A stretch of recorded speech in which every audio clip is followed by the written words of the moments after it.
आईवडिलांचा एका अपघातात मृत्यू झाला आणि माझा 14 वर्षांचा भाऊ समोसे विकू लागला. तो जे पैसे कमावून आणे त्या आधारावर मी माझं शिक्षण पुढे नेत होते.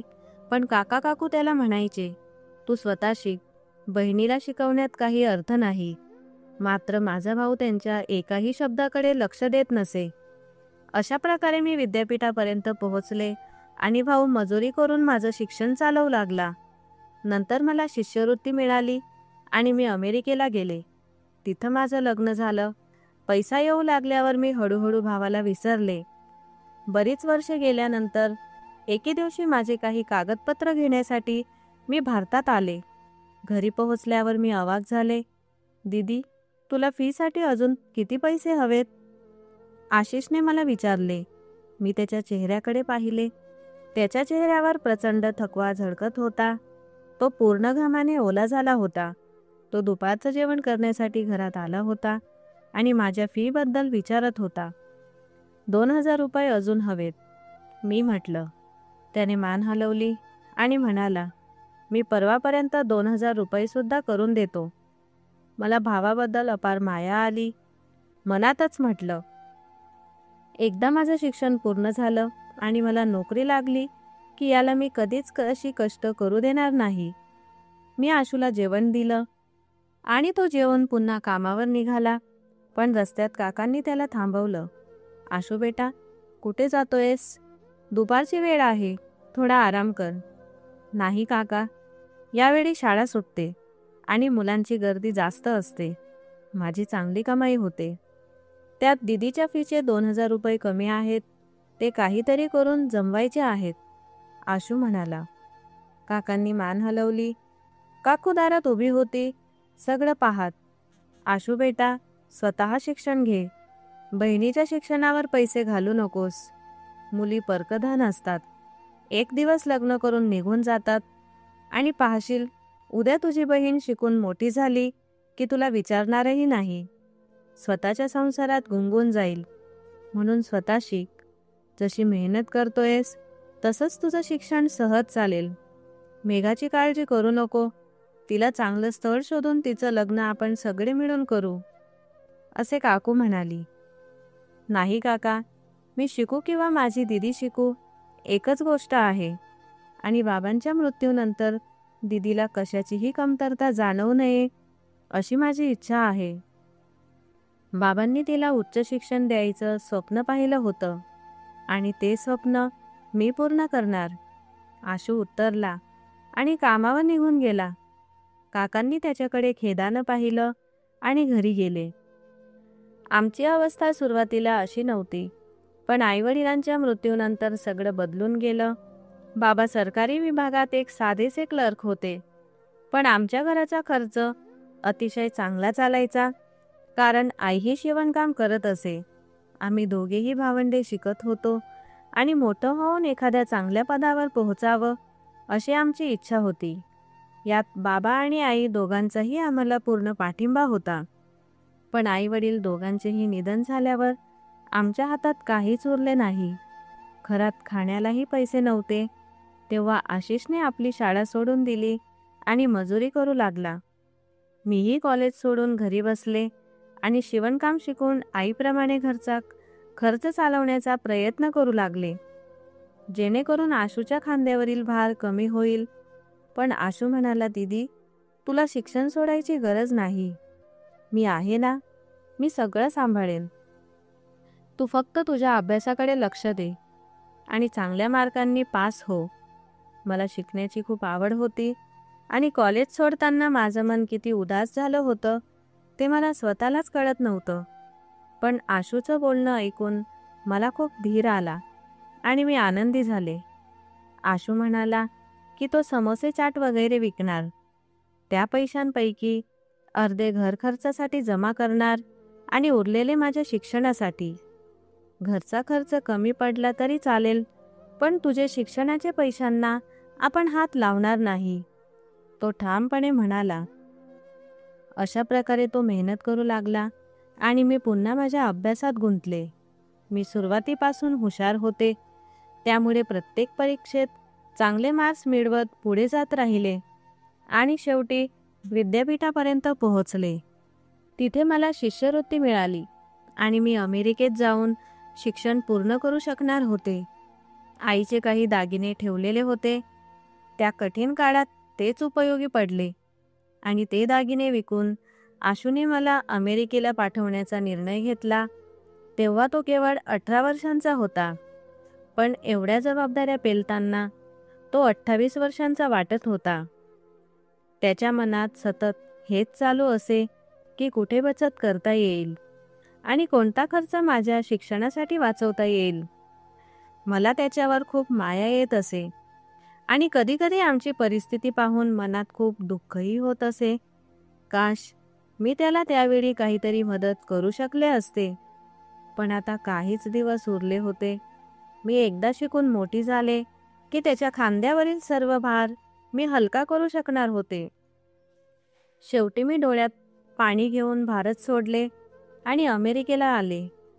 इथे येऊन मी खूप मेहनत केली आणि माझे शिक्षण पूर्ण केले. शिक्षण झाल्यावर मी नोकरी शोधू लागले. यापूर्वीही मी अनेक ठिकाणी प्रयत्न केले होते, पण मला छोटी नोकरी मिळू शकली आणि त्या नोकरीतून माझा खर्च कसाबसा निघत होता. खूप खूप दिवस मला उपाशी राहावं लागायचं. मग एक दिवस नशिबाने साथ दिली आणि मला नोकरी मिळाली. नोकरी मिळताच माझ्या आयुष्यात आनंदाचे क्षण यायला सुरुवात झाली. माझा पगार खूप चांगला होता. माझा खर्चही सहज निघत होता आणि बचतही करता येत होती. माझ्या कॉलेजमधील एक मुलगा माझ्यासोबतच वेटरची नोकरी करत असे आणि नेहमी माझ्या कामात मदत करायचा.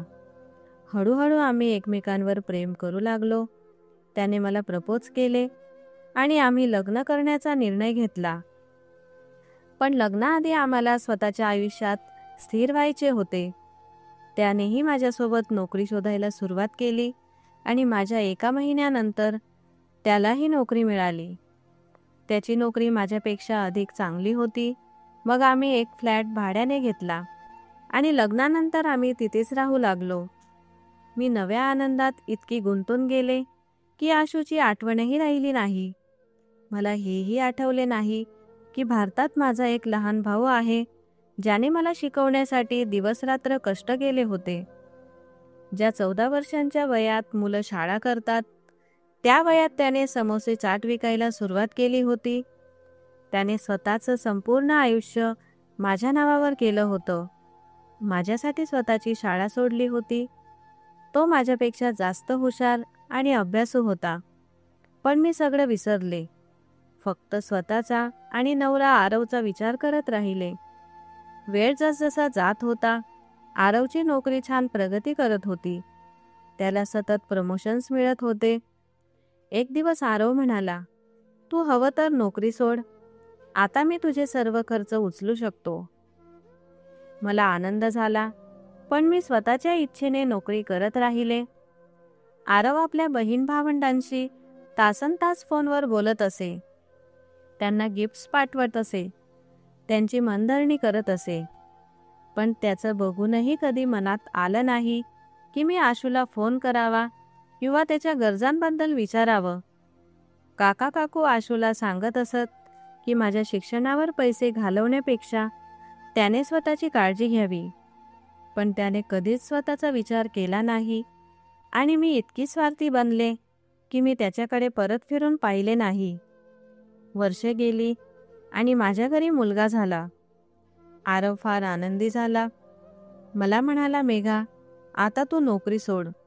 घरातच राहून आपल्या मुलाची काळजी घे. तुला कशाचीही कमी पडू देणार नाही." पण मी तरीही नोकरी सोडली नाही. मुलगा अखिलच्या देखरेखीकरिता मी नॅनी ठेवली. आता खूप वर्ष अमेरिकेमध्ये गेले होते आणि माझा मुलगा आता शाळेत जाऊ लागला होता. आरव अनेक वेळा भारतात गेला आणि मला देखील म्हणाला की तूही चल. पण मला अमेरिकेची चमकदमक सोडून जायची इच्छा होत नव्हती. भारतातील परिस्थितीचा विचार करताच मनाला घुसमटल्यासारखं वाटायचं. कारण भारतात मी अनेक वर्षे प्रचंड गरिबी पाहिली होती. म्हणून दरवेळी मी त्याला स्पष्ट सांगत असे की तुला भारतात जायचं असेल तर एकटाच जा. मी बिलकुल जाणार नाही. आरव चकित होऊन विचारायचा, तुझे घरचे नाहीत का? आई वडील, भाऊ बहीण किंवा इतर नातेवाईक ज्यांना भेटण्याची तुला इच्छा होत असेल? मी नेहमी मान हलवून म्हणायची, नाही, माझं कोणीही नाही. मी कोणासाठीही अमेरिका सोडणार नाही. तिथेच माझं आणि माझ्या मुलाचं भविष्य सुरक्षित आहे. आरव माझं बोलणं ऐकून हसत म्हणायचा, पहिल्यांदाच मी अशी आई पाहतो जी आपल्या मुलासाठी स्वतःचं घर, नातं सगळं काही विसरून जाते. जर आपण अखिलला बाहेरची दुनिया दाखवली नाही तर तो घरातच बंद राहील. त्याला बाहेर पडू दे, जग बघू दे. पण मी उलट त्याच्याशी वाद घालू लागायचे. अखिल अजून खूप लहान आहे आणि तो त्याला जगाचा सामना करायला तयार करण्याबद्दल बोलतो आहेस. आम्ही दोघं मिळून त्याला सांभाळू. तो शांत होत असे आणि नाईलाजाने एकटाच भारतात जायचा, कारण त्याला आपल्या कुटुंबियांची खूप आठवण येत असे व तो उदास व्हायचा. काही वर्षानंतर माझ्या काही महत्त्वाच्या कागदपत्रांची गरज पडली. अखिलचेही काही डॉक्युमेंट्स अपूर्ण होते. माझेही काही कागद राहिले होते. ती सर्व कागदपत्रे मला माझ्या भारतातील घरातूनच मिळू शकत होती. पण मी अनेक वर्षे ना आशूला फोन केला होता, ना काका काकूंशी संपर्क ठेवला होता. त्यांचे फोन नंबर सुद्धा माझ्याकडे नव्हते. त्यामुळे माझ्याकडे भारतात जाण्याशिवाय पर्याय नव्हता. आरव माझ्यासोबत यायचा प्रयत्न करत होता, पण त्याला सुट्टी मिळू शकली नाही, कारण तो 2 महिन्यांपूर्वीच भारतातून परतला होता आणि जवळपास 1 महिन्याची सुट्टी वापरून आला होता. मी भारतात पोहोचले आणि घरच्या गल्लीकडे निघाले. गल्लीत पाऊल टाकताच मी थक्क झाले. प्रत्येक गोष्ट बदललेली होती. जुन्या कच्च्या झोपड्या आता पक्क्या दुकानात बदलल्या होत्या. मोठी घरे आणखी मोठी आणि मजबूत झाली होती. परिचित चेहरे कुठेच दिसत नव्हते. मला कोणी ओळखीचेही दिसले नाही. मी मोठ्या गाडीत बसून आजूबाजूचं सगळं पाहत माझ्या घराकडे जात होते. गाडी जशी आमच्या जुन्या घराच्या गल्लीत शिरली तशा आईवडिलांसोबतच्या सगळ्या आठवणी डोळ्यांसमोर आल्या. काही आनंदाच्या, काही वेदनादायक. माझे डोळे नकळत भरून आले. त्या जुन्या परिसरात येताच मी पुन्हा तीच जुन्या दिवसातील मेघा बनले. अमेरिका मला ज्या व्यक्तिमत्वात घडवत होती ते काही क्षणांसाठी गायब झालं. मी आता अमेरिकेची मॅडम नव्हते, तर माझ्या छोट्या गल्लीतली मेघा होते. घराचा दरवाजा उघडा होता आणि घर पूर्ण बदललेलं जाणवत होतं. मी मनावर जोर देत होते की आमचं घर नेमकं कसं होतं, पण सर्व आठवत नव्हतं. एवढंच ठळक आठवलं की कच्च्या भिंती आता पक्क्या झाल्या होत्या. ज्या अंगणात आई फुलं पाने लावायची तिथे आता मार्बल झालं होतं. मी घरात पाऊल टाकलं आणि पुढं नजर गेली आणि त्या क्षणी माझा जीव जणू थरथरला. मला माझ्या डोळ्यांवर विश्वासच बसत नव्हता. असं वाटत होतं जणू आकाशच कोसळून माझ्या डोक्यावर पडले आहे. कुठेतरी माझं अंतर्मन नेहमी मला टोचत होतं की मी माझ्या भावाशी चांगलं वागले नाही. त्याने माझ्यासाठी आपलं संपूर्ण बालपण अर्पण केलं होतं. ज्या सुंदर वयात त्याने स्वतःसाठी शिकायचं होतं, काहीतरी करायचं होतं, त्या सगळ्या दिवसात तो माझ्यासाठी कष्ट करत राहिला. पण मी कधीही या विचारांना मनात जास्त वेळ राहू दिलं नव्हतं. पण आज जेव्हा मी बाबांच्या घरी आले तेव्हा जणू प्रत्येक भिंत मला आरसा दाखवत होती. मी आतून तडफडून गेले. कानांवर हात ठेवून मी मोठ्याने किंचाळले. जुन्या आठवणींचा प्रतिध्वनी माझ्या डोक्यात असा घुमत होता जणू एखाद्या रिकाम्या भांड्यात दगड टाकून ढवळलं जात आहे. काही वेळाने माझ्या पायांवर कोणाचा तरी हात जाणवला. मी डोळे उघडले तर एक छोटंसं बाळ माझ्या पायाला बिलगलेलं दिसलं. तो माझ्या चेहऱ्याकडे पाहत होता आणि मग अचानक म्हणाला, आत्तू, आपण आलात? वाव, पप्पा पप्पा, आत्तू आल्या. आणि तो आत पळत गेला. मी हळूहळू घरात पुढे गेले. आत तर बाहेरपेक्षा कितीतरी जास्त ऐशो आराम दिसत होता. प्रत्येक वस्तू महागडी, घरभर संपत्तीचा झगमगाट. मी पुढे गेले आणि एक तरुण देखणा मुलगा सोफ्यावर बसलेला पाहिला. तो मला पाहत होता आणि लगेच उठून उभा राहिला. त्याचे ओठ हलले आणि एका क्षणात मला ओळख पटली. तो माझा भाऊ आशू होता. मी धावत त्याच्याकडे गेले आणि घट्ट मिठी मारली. मी मोठमोठ्याने रडत होते, वारंवार त्याची माफी मागत होते. मला माफ कर आशू, मी खूप उशीर केला. मी तुझा विचारच केला नाही. मी तुला विसरले. मी किती स्वार्थी बहीण आहे. काश माझ्या आनंदात हरवण्याआधी एकदा तरी तुझ्याबद्दल मी विचार केला असता, तुझ्या त्यागाबद्दल विचार केला असता. आशूने माझ्या डोक्यावरून हात फिरवला आणि शांतपणे म्हणाला, दीदी, काळजी करू नको. मी अगदी ठीक आहे. माझ्या आयुष्यात मी खूप आनंदात आणि समाधानी आहे. हो, पण तुझं न बोलणं मला दुखावत होतं. किती काळ मी तुझ्यासाठी बेचैन होतो. मी मग माझ्या एका मित्राच्या भावाला, जो अमेरिकेत होता, तुझ्याबद्दल विचारायला सांगितलं. योगायोगाने तो तुझ्या घरापासून 3-4 कॉलनी सोडून राहत होता.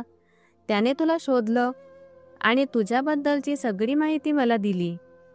तेव्हा कळलं की तू लग्न केलं आहे आणि नवऱ्यासोबत सुखात आहे. पूर्वी मी यासाठी चिंतेत होतो की कदाचित माझ्या बहिणीला काहीतरी झालं असेल, काही अपघात, काही अडचण, म्हणून ती माझ्याशी बोलत नाही. पण तुझं शांत राहणं माझ्या मनाला खूप त्रास देत होतं. मात्र जेव्हा मला कळलं की तू आता स्थिर झाली आहेस, तुझ्या आयुष्यात पुढे जात आहेस आणि तुझं लग्नही झालं आहे, तेव्हा मी तुझा पाठलाग सोडून दिला. नेहमी तुझ्या आनंदासाठी प्रार्थना केली आणि माझ्या आयुष्यात माझ्यासाठी मार्ग तयार करू लागलो. काका काकूंच्या बोलण्याचा मला उशिरा का होईना पण अर्थ समजला. ते बरोबरच म्हणत होते. मला सर्वात आधी माझ्या स्वतःबद्दल विचार करायला हवा होता. पण तुझ्याबद्दल विचार करूनही मी कधी चुकीचं काम केलं नव्हतं. तू माझी बहीण होतीस. तुझं माझ्यावर कर्तव्य होतं आणि ते कर्तव्य मी निभावलं होतं. आशू, मी पुन्हा रडू लागले आणि त्याचं नाव घेतलं. आशूने माझ्या डोक्यावर हात ठेवला आणि म्हणाला, बस. मग त्याने नोकराणीला माझ्यासाठी थंड पाणी आणायला सांगितलं. नोकराणी लगेच पाणी घेऊन आली. इतक्यात खोलीतून एक सुंदर मुलगी बाहेर आली. मी प्रश्नार्थक नजरेने तिच्याकडे पाहिलं. तेव्हा आशू म्हणाला, ही माझी पत्नी मितल आहे. आमच्या पप्पांच्या मित्र अरुण अंकलची मुलगी. अंकलने मितलचं माझ्याशी लग्न त्यावेळेला लावून दिलं जेव्हा माझ्याकडे काहीच नव्हतं. पण ती आल्यापासून माझं भाग्यच उजळून निघालं. मितल खूप चांगली आणि संयमी बाई आहे. तिने मला जगायला शिकवलं. माझ्यासोबत दिवसरात्र मेहनत केली. मी ठेल्यावर चालवणारा चाट समोस्यांचा व्यवसाय हिच्या मदतीने छोट्या दुकानात बदलला आणि पाहता पाहता मी 3 मोठ्या हॉटेल्सचा मालक झालो. आमच्या हॉटेल्समध्ये फक्त चाट आणि समोसेच मिळतात. ते इतके प्रसिद्ध झाले की आम्ही कधी दुसरा पदार्थ करण्याचा विचारही केला नाही. मितल माझ्या आयुष्यात आली म्हणूनच आज मी फक्त श्रीमंत नाही, तर देवाने मला अपत्यही दिलं. आशूच्या चांगल्या परिस्थितीबद्दल ऐकून मला जिथे आनंद झाला, तिथेच अपरंपार लाजेने मी भरून गेले. काश मी माझ्या भावाची खबर ठेवली असती. प्रत्येकाला देव त्याच्या नशिबानुसार देतो. मी तरी कसं काय असं समजले की माझ्या वाट्याचं मला माझ्या भावाला द्यावं लागेल. जरी भावानेही तर मला त्याच्या कमाईतून दिलं होतं, पण जेव्हा मला काही द्यायची वेळ आली तेव्हा माझं मनच छोटं ठरलं. भावावरच्या प्रेमाच्या बाबतीत मी खूपच छोट्या मनाची निघाले. थोड्या वेळाने ते मूल, जे आधी बाहेर आत्तू म्हणत माझ्या पायाला बिलगलं होतं, पुन्हा येऊन माझ्याशी चिकटलं. मी त्याला विचारलं, तुला कसं कळलं की मी तुझी आत्तू आहे? तेव्हा तो मुलगा म्हणाला, पप्पा नेहमी तुमचा उल्लेख करतात. म्हणतात माझी आत्तू खूप सुंदर आहे आणि मी तिच्यासारखाच आहे. तुम्हाला पाहिलं तेव्हा मला लगेच वाटलं की तुम्हीच माझी आत्तू आहात. म्हणून मी धावत येऊन तुम्हाला बिलगलो. बघा ना, मी किती हुशार आहे. तुम्हाला पाहताच ओळखलं की तुम्ही माझी आत्तू आहात. तो निरागसपणे डोळे मिचकावत बोलत होता आणि मला त्याच्या चेहऱ्यात आशूचं लहानपण दिसत होतं. मी अचानक त्याच्या कपाळावर चुंबन दिलं आणि पुन्हा माझ्या डोळ्यातून अश्रू वाहू लागले. काही दिवस मी भारतातच राहिले, आशूजवळ राहिले, त्याच्याशी खूप गोष्टी बोलले आणि सतत त्याची माफी मागत राहिले. आशूने माझं मन मोठं केलं आणि म्हणाला, मी कधीच तुझ्याबद्दल मनात कुठलाही राग ठेवला नाही. मी जेव्हा कधी तुझ्यावर खर्च केला तेव्हा कधी असं वाटलं नाही की तू मला त्याचा हिशोब देशील. माझ्या नशिबात जे होतं ते देवाने मला दिलं आणि तेच माझ्यासाठी पुरेसं आहे. हो, तू संपर्क ठेवला नाही याचं दुःख नक्की झालं, पण आता तू इथे आली आणि तेही दुःख दूर केलं. काही दिवस तिथे राहून मी माझे पेपर्स घेतले आणि काही दिवस सासरी राहून मी पुन्हा अमेरिकेला परत आले. पण आता इथे माझं मन लागत नाही. आशूशी असलेली नात्याची ओढ, जी कधी हरवून गेली होती, पुन्हा एकदा जिवंत झाली आहे. आता माझं मन सतत म्हणतं की मी भारतात जावं आणि माझ्या भावासोबत अजून वेळ घालवावा. पण गेलेला काळ परत येत नाही. ज्या अमेरिकेसाठी मी सर्व काही विसरलं होतं, आज तेच माझ्यासाठी वेदनादायी झालं आहे. कदाचित हीच माझी शिक्षा आहे. स्वार्थी माणसांसाठी देव कधीही जगाला स्वर्ग बनवत नाही. म्हणूनच कदाचित माझं हे जगही स्वर्ग राहिलं नाही. त्यामुळे आपल्या वाईट दिवसात आपल्यासाठी कोणी काय केले आहे हे विसरू नका. त्याची जाणीव ठेवलीच पाहिजे आणि आपणही इतरांना मदत केली पाहिजे, जेणेकरून आपल्यावर पश्चातापाची वेळ येऊ नये. तर मित्रांनो, या कथेबद्दल तुमचं काय मत आहे ते कमेंट बॉक्समध्ये नक्की सांगा. आणि आजची कथा आवडली असेल तर कृपया लाईक करा. अजूनही आमच्या चॅनलला सबस्क्राईब केले नसेल तर जरूर करा. भेटूया अशाच आणखी एका प्रेरणादायी कथेसोबत. धन्यवाद.